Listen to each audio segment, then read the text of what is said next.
ये आकाशवाणी पटना है। अब आप अभिषेक दास से प्रादेशिक समाचार सुनिए। पहले मुख्य समाचार। चुनाव आयोग ने बिहार विधानसभा चुनाव की मतगणना में धांधली के आरोपों को एक बार फिर खारिज किया। कहा, पूरी प्रक्रिया में बरती गई पारदर्शिता। राज्यसभा की एक रिक्त सीट के लिए हो रहे उपचुनाव के लिए नामांकन का आज अंतिम दिन। भाजपा के सुशील कुमार मोदी और एक निर्दलीय प्रत्याशी ने दाखिल किया है पर्चा। प्रदेश में लॉकडाउन उल्लंघन के मामले में तबलीगी जमात के 17 सदस्यों को पटना की एक विशेष अदालत ने सजा सुनाई। और राज्य में कोविड-19 से स्वस्थ होने वालों की संख्या बढ़कर 2,30,000 से अधिक हुई। स्वस्थ होने की दर 97.14%। बुलेटिन की शुरुआत इस संकल्प के साथ। कोविड-19 महामारी के खिलाफ देश एकजुट होकर लड़ रहा है। आप भी हमारे साथ सुरक्षा और बचाव के 3 आसान एहतियाती उपायों का संकल्प लें।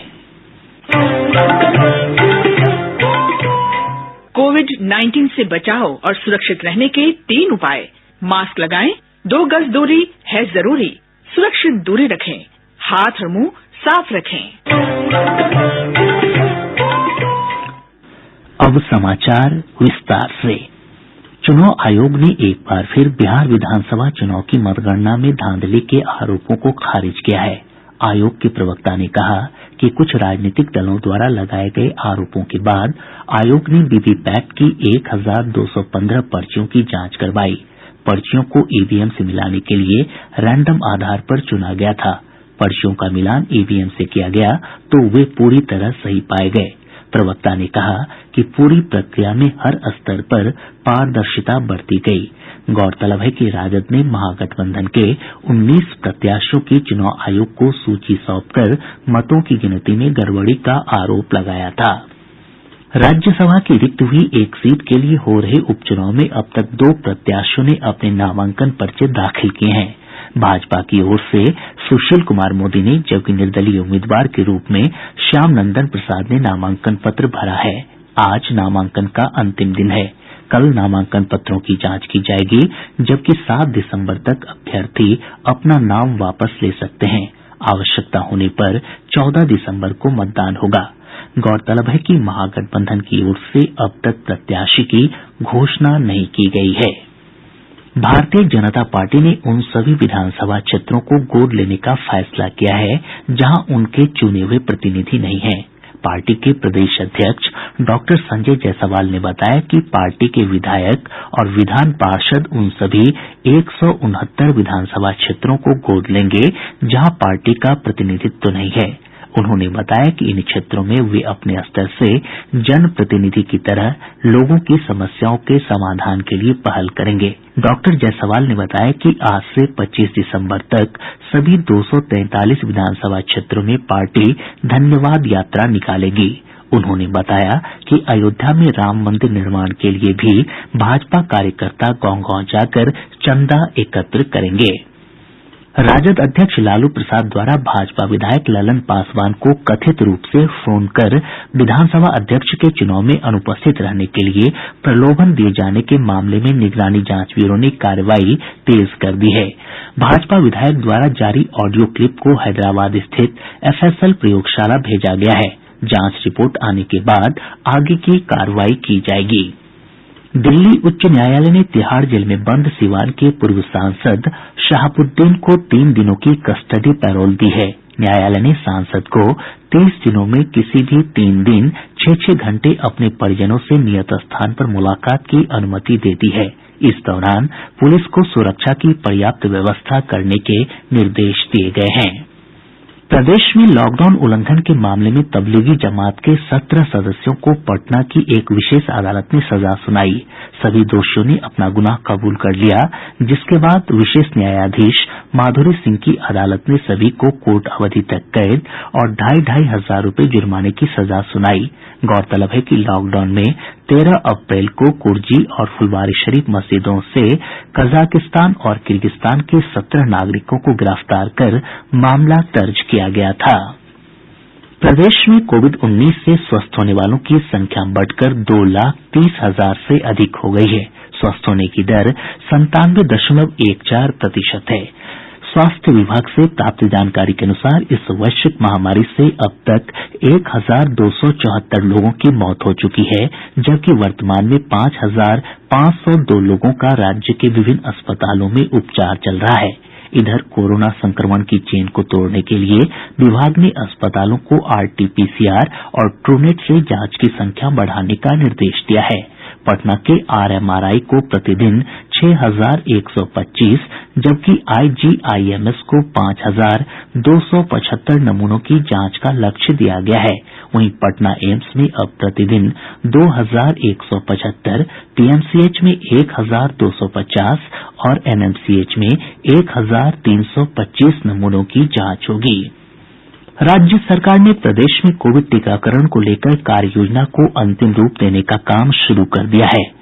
राज्य स्वास्थ्य समिति के कार्यपालक निदेशक मनोज कुमार ने बताया कि सबसे पहले कोरोना वॉरियर्स को टीका दिया जाएगा।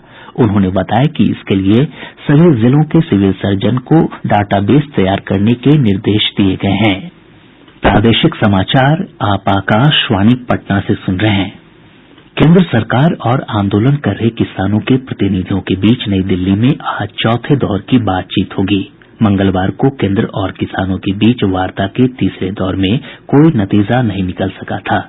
इस बीच केंद्रीय कृषि मंत्री नरेंद्र सिंह तोमर ने कहा है कि सरकार किसानों के कल्याण के लिए पूरी तरह वचनबद्ध है और कृषि विकास हमेशा मोदी सरकार की उच्च प्राथमिकता है। नरेंद्र मोदी सरकार ने देश में कृषि क्षेत्र में परिवर्तन लाने और किसानों की आय दोगुना करने के लिए कई कदम उठाए हैं। हमारे संवाददाता ने बताया कि सरकार ने इस दिशा में कृषि से संबंधित 3 नए कानून लागू किए हैं। यह एक भ्रम है कि इन कृषि सुधार अधिनियम के लागू होने से न्यूनतम समर्थन मूल्य पर कृषि उत्पादों की खरीद बंद हो जाएगी, जबकि वास्तविकता यह है कि एमएसपी पर खरीद जारी रहेगी और किसान अपनी उपज को एमएसपी दर पर बेच सकते हैं। सरकार ने पिछले 5 वर्षों में धान, गेहूं, दलहन, तिलहन और कोपरा के लिए एमएसपी में पर्याप्त वृद्धि की है। धान के फसल में सरकार ने पिछले 5 वर्षों में एमएसपी में 2.4 गुना की वृद्धि की है। धान पर किसानों को दिया गया वास्तविक भुगतान वर्ष 2009 से 2014 के 2,06,000 करोड़ की तुलना में 4,95,000 करोड़ रुपए रहा। वहीं गेहूं के एमएसपी भुगतान में पिछले 5 वर्ष में 1.77 गुना की वृद्धि हुई। इस दौरान गेहूं पर किया गया एमएसपी भुगतान 2009 से 2014 के 1,68,000 करोड़ रुपए के मुकाबले लगभग 3 लाख करोड़ रुपए रहा। आनंद कुमार, आकाशवाणी समाचार, दिल्ली। खरीफ के मौसम में इस बार प्रदेश के किसानों को सिंचाई के लिए राज्य सरकार की ओर से डीजल अनुदान नहीं दिया जा रहा है। कृषि मंत्री अमरेंद्र प्रताप सिंह ने बताया कि अब गांव-गांव में बिजली पर्याप्त मात्रा में उपलब्ध है और किसानों को सिंचाई के लिए डीजल की आवश्यकता नहीं है, जिस कारण अनुदान नहीं दिया गया है। बिहार राज्य प्रदूषण नियंत्रण बोर्ड ने राष्ट्रीय हरित प्राधिकरण के निर्देश पर पटना, गया और मुजफ्फरपुर में प्रदूषण फैलाने वाले 22 प्रकार के उद्योगों की स्थापना पर रोक लगा दी है। इन औद्योगिक इकाइयों में cement, stone crusher, thermal power plant और एसिड बैटरी जैसी इकाइयां शामिल हैं। आदेश में कहा गया है कि चिन्हित औद्योगिक इकाइयों की स्थापना के लिए पहले बोर्ड से सहमति लेनी होगी। राज्य सरकार ने अवैध खनन, शराबबंदी कानून और परिवहन तथा भूमि संबंधी मामलों में हेराफेरी करने वाले 644 पुलिसकर्मियों पर कार्रवाई की है। पुलिस मुख्यालय द्वारा जारी ब्यौरे में कहा गया है कि इनमें भारतीय पुलिस सेवा के 6 और बिहार पुलिस सेवा के 32 अधिकारी भी शामिल हैं। जनवरी महीने से अब तक 85 पुलिसकर्मियों को सेवा से बर्खास्त किया जा चुका है। वहीं 55 पुलिस अधिकारियों को कठोर दंड और 4 को लघु दंड दिया गया है, जबकि कई पुलिसकर्मियों के खिलाफ कार्रवाई प्रस्तावित है। राज्य सरकार ने नई राष्ट्रीय शिक्षा नीति के तहत माध्यमिक स्तर से ही व्यावसायिक शिक्षा का प्रावधान लागू करने का निर्देश दिया है। शिक्षा मंत्री अशोक कुमार चौधरी ने विभागीय समीक्षा बैठक के बाद अधिकारियों को इस संबंध में निर्देश दिया। उन्होंने राज्य के सरकारी स्कूलों में तैनात अक्षम शिक्षकों की पहचान करने और उनके खिलाफ कार्रवाई करने का अधिकारियों को निर्देश दिया। बैठक में निजी विद्यालय प्रबंधन द्वारा विभिन्न मदों में लिए जाने वाले शुल्क की मनमानी पर अंकुश लगाने की कार्य योजना तैयार करने पर भी चर्चा हुई। साथ ही 10वीं के छात्रों के लिए गणित और विज्ञान विषयों में क्रैश कोर्स शुरू करने पर भी सहमति बनी। मौसम विभाग ने कल से प्रदेश भर में ठंड में और बढ़ोतरी की संभावना जताई है। मौसम विज्ञान केंद्र पटना के वैज्ञानिक अमित कुमार सिन्हा ने बताया कि पश्चिमी विक्षोभ के प्रभाव से कनकनी बढ़ेगी और कड़ाके की ठंड पड़ने की संभावना है। राज्य विश्वविद्यालय सेवा आयोग ने सहायक प्राध्यापक की नियुक्ति के लिए आवेदन की अंतिम तिथि 10 दिसंबर तक बढ़ा दी है। आयोग द्वारा जारी आदेश में कहा गया है कि आवेदन की हार्ड कॉपी 30 दिसंबर तक कार्यालय में स्पीड पोस्ट या निबंधित डाक के माध्यम से मिल जानी चाहिए। देश के प्रथम राष्ट्रपति देशरत्न डॉक्टर राजेंद्र प्रसाद की 146वीं जयंती पूरे देश में समारोह पूर्वक मनाई जा रही है। मुख्य समारोह पटना के राजभवन के राजेंद्र चौक और बांस घाट स्थित उनके समाधि स्थल पर आयोजित होगा। डॉक्टर राजेंद्र प्रसाद के जन्म स्थान सिवान के जीरादेई में भी श्रद्धांजलि कार्यक्रम का आयोजन किया जा रहा है। राजेंद्र बाबू के जन्म दिवस पर आयोजित होने वाले मेधा दिवस समारोह को इस बार कोरोना के कारण स्थगित कर दिया गया है। सीबीआई की टीम ने जमालपुर स्थित रेल इंजन कारखाना में वर्ष 2017 में हुए 34 करोड़ रुपए गबन की जांच शुरू कर दी है। राजस्व खुफिया निदेशालय की टीम ने मुजफ्फरपुर के मैठी टोल प्लाजा के पास वाहन जांच के दौरान एक टैंकर से लगभग 7 क्विंटल गांजा बरामद किया है। बरामद गांजे का बाजार मूल्य लगभग 1 करोड़ रुपए बताया जाता है। परिवहन विभाग के चलंत दस्ता सिपाही के लिए पटना में चल रही शारीरिक दक्षता परीक्षा में फर्जीवाड़ा करने वाले 15 अभ्यर्थियों को गिरफ्तार किया गया है। अरवल जिले के प्रसादी इंग्लिश गांव के पास एक कार के नहर में पलट जाने से ऑर्केस्ट्रा के 4 कलाकारों की मौत हो गयी। पूर्णिया जिला पुलिस ने भारी संख्या में हथियार के साथ अंतर्राज्यीय हथियार तस्कर गिरोह के 2 सदस्यों को गिरफ्तार किया है। सारण जिले के नगर थाना क्षेत्र में अपराधियों ने हथियार के बल पर एक व्यक्ति से 1,40,000 रुपए लूट लिए। अब पटना से प्रकाशित प्रमुख समाचार पत्रों की सुर्खियां। आज के सभी समाचार पत्रों ने अलग अलग खबरों को प्रमुखता से प्रकाशित किया है।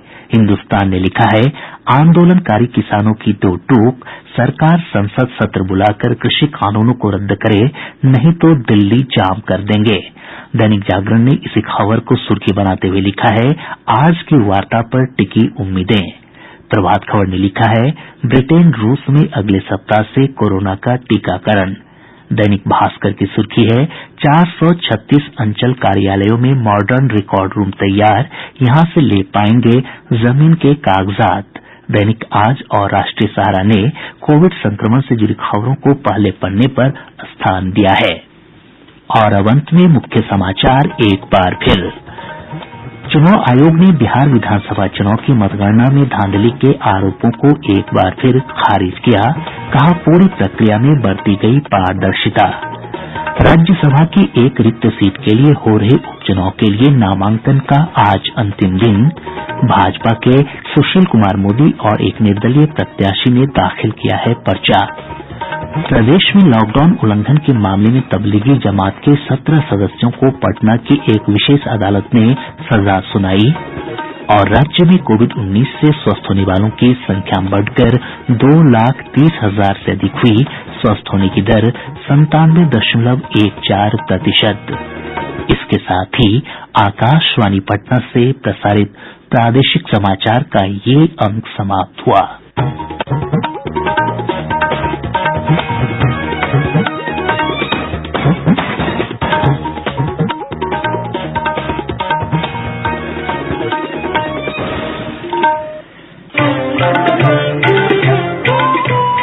कोविड-19 से बचाव और सुरक्षित रहने के 3 उपाय।